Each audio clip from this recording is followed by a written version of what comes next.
Video में आगे बढ़ने से पहले मैं आपको एक डिस्क्लेमर दे दूं, मैं और मेरा चैनल जेंडर डिस्क्रिमिनेशन को बढ़ावा नहीं देता है और हमारे इंडिया में ये करना भी गैर कानूनी है, क्योंकि लड़का और लड़की दोनों एक समान हैं। लेकिन कई कपल्स ऐसे मैंने देखे हैं जिनकी फैमिली में सिर्फ लड़के ही लड़के पैदा होते हैं, फैमिली में या फिर लड़कियां ही लड़कियां पैदा होती हैं। इस तरह से उन्हें ये इच्छा होती है कि हम बेबी बॉय को कंसीव कर सकें या फिर बेबी गर्ल को कंसीव कर सकें।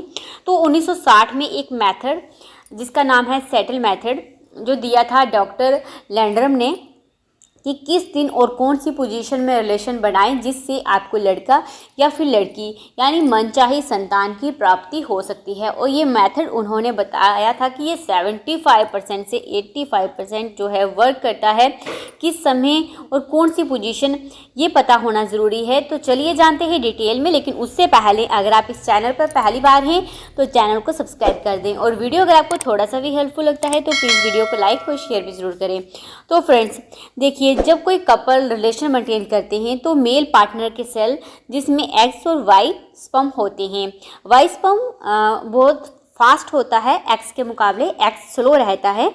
तो जब आप रिलेशन मेंटेन करते हैं तो जो मेल पार्टनर का वाई सेल जो होता है वो बहुत तेज़ी से अंदर जाकर फैलोपियन ट्यूब में बैठ जाता है और एक्स को टाइम लगता है वहाँ पर पहुँचने में। तो इसी के बेस पे उन्होंने अपना मेथड बताया था कि किस तरह से आप मनचाही संतान की प्राप्ति कर सकते हैं। सेटल मेथड क्या कहता है, आपको तब रिलेशन बनाने चाहिए जब अंडा बाहर निकल गया हो, क्योंकि इससे पहले अगर आप अंडा निकलने से पहले रिलेशन मेंटेन करेंगे तो फैलोपियन ट्यूब में 22 स्पर्म तो जल्दी पहुंच जाएंगे लेकिन एक्स स्लो रहता है। लेकिन जब तक ओवुलेशन होना है, जब तक अंडा बाहर आना है, तब तक दोनों ही टाइप के स्पर्म जो हैं वो अंदर फैलोपियन ट्यूब में पहुंच जाएंगे, यानी एक्स स्पर्म भी पहुंच जाएगा फैलोपियन ट्यूब में और वाई स्पर्म भी पहुंच जाएगा।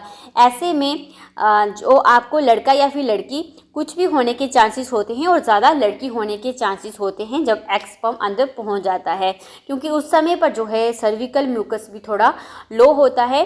तो ऐसे में वाई स्पर्म जो है वो अगर सर्विकल म्यूकस लो होगा तो वाई स्पर्म की गति थोड़ी जो है वो कम हो जाती है, वो इतना ज़्यादा एक्टिव नहीं रहता है। लेकिन जो एक्स स्पर्म है वो लो सर्विकल म्यूकस में भी ठीक रहता है और एग को फर्टिलाइज कर देता है। अगर आप अंडा निकलने से पहले ही रिलेशन मेंटेन करते हैं ये उस कंडीशन में हो सकता है। लेकिन अगर आप ओवुलेशन वाले दिन रिलेशन मेंटेन करते हैं या फिर उससे एक दिन पहले करते हैं तो बेबी बॉय होने के चांसेस ज़्यादा होते हैं, क्योंकि वाई पहले ही फास्ट पहुंच जाता है फैलोपियन ट्यूब में और जब एग उसे मिल जाता है, क्योंकि उस समय पर एग निकलने वाला होगा या फिर निकल गया होगा, तो बेबी बॉय का निर्माण होता है जब वाई स्पर्म एग को फर्टिलाइज कर देता है। क्योंकि अगर फैलोपियन ट्यूब में अंडा आ गया होगा तो 15 मिनट में ही फर्टिलाइजेशन हो जाता है। तो अंदर वाई सेल पहले पहुंचता है तो वाई सेल पहले ही पहुंचकर एग को फर्टिलाइज कर देगा, क्योंकि वाई सेल की गति तेज़ होती है तो इससे आपको लड़का हो सकता है। लेकिन एक्स सेल जो है वो लेट पहुंचेगा तो ऐसे में वो एग को फर्टिलाइज नहीं कर पाएगा। तो ऐसे में आपके दिमाग में ये होता है कि हम कैसे पता कर पाएंगे कि ओवुलेशन हुआ है या नहीं। तो इसका एक ही तरीका है, आप ओवुलेशन किट का इस्तेमाल कर सकते हैं। ओवुलेशन किट से आपको पता लग जाएगा कि आपका आज ओवुलेशन होने वाला है या कितना टाइम रह गया है।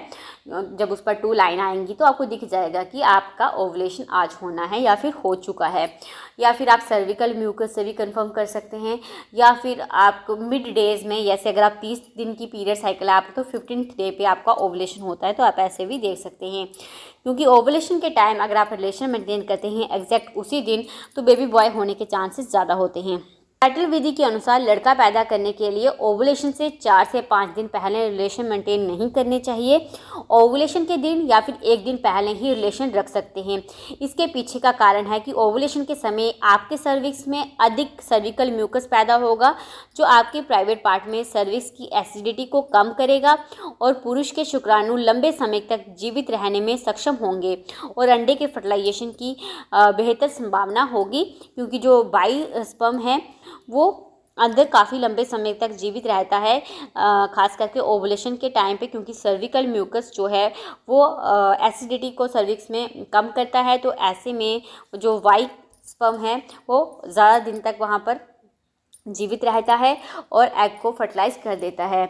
इसके अलावा एक पोजीशन जिससे डीप पेनिट्रेशन हो, इस विधि के अनुसार डॉगी स्टाइल सबसे सही बताया गया है। इसलिए सबसे तेज़ वाई क्रोमोसोम शुक्राणु जल्द ही अंडे तक पहुंच जाएंगे और अंडे को निषेचित करने में सक्षम हो जाते हैं। कैटल विधि के अनुसार अगर आपको लड़की चाहिए, उसके लिए ओवुलेशन से 2 या 3 दिन पहले रिलेशन रखने चाहिए। इसके अलावा रिलेशन मेंटेन से बचने की कोशिश करनी चाहिए जब आपका सर्विकल म्यूकस सबसे फर्टाइल हो। तो फ्रेंड्स, बस इस वीडियो में इतना ही। फिर मैं मिलती हूँ आपको एक और नई वीडियो के साथ। तब तक अपना खास ख्याल रखें।